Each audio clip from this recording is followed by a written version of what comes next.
लेकिन शुरुआत इस वक्त की सबसे बड़ी खबर के साथ, और सबसे बड़ी खबर आर्मेनिया अजरबैजान में फिर छिड़ी लड़ाई को लेकर है, जहां अजरबैजान के ड्रोन अटैक में आर्मेनिया के 3 सैनिकों की जान गई है, वहीं 15 लोग घायल बताए जा रहे हैं। आपको ये भी बता दें कि आर्मेनिया अजरबैजान के बॉर्डर पर दोनों देशों की सेना के बीच जंग को लेकर लगातार बड़ी खबरें आ रही हैं।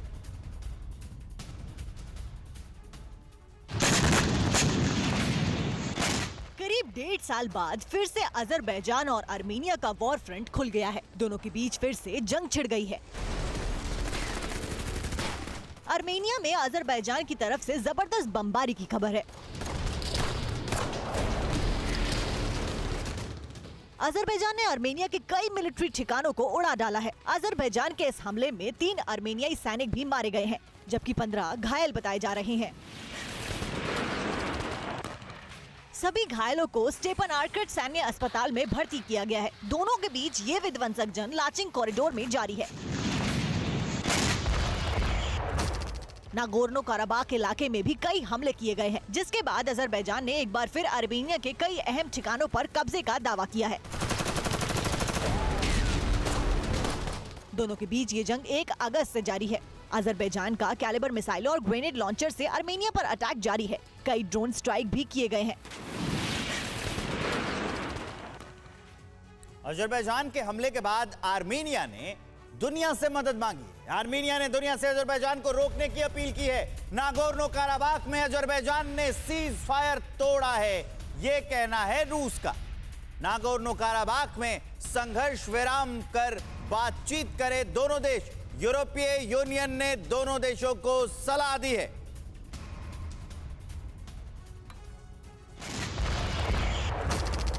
अजरबैजान का आर्मेनिया पर हमला एक सोची समझी रणनीति का हिस्सा बताया जा रहा है। इस बीच आर्मेनिया का पहला रिएक्शन आया है, जिसमें उसने अजरबैजान की स्ट्राइक की कड़ी निंदा करते हुए दुनिया से अजरबैजान की हिमाकत को रोकने की अपील की है। दरअसल आर्मेनिया और अजरबैजान के बीच अक्टूबर-नवंबर 2020 में 6 सप्ताह चले युद्ध के बाद एक शांति समझौते के बाद जंग खत्म हुई थी।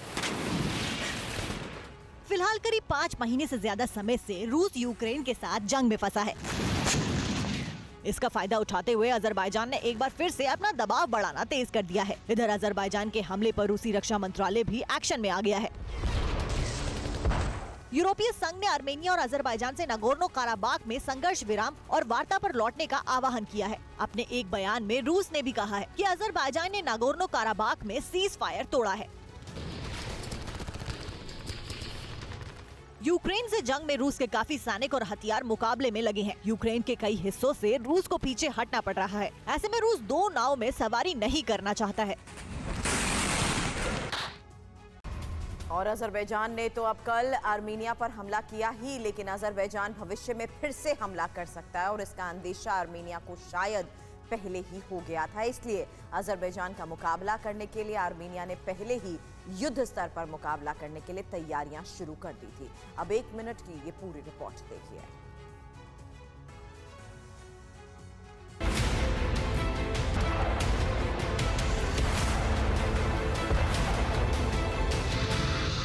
आर्मेनिया को पहले ही अजरबैजान के इरादों का पता चल गया था।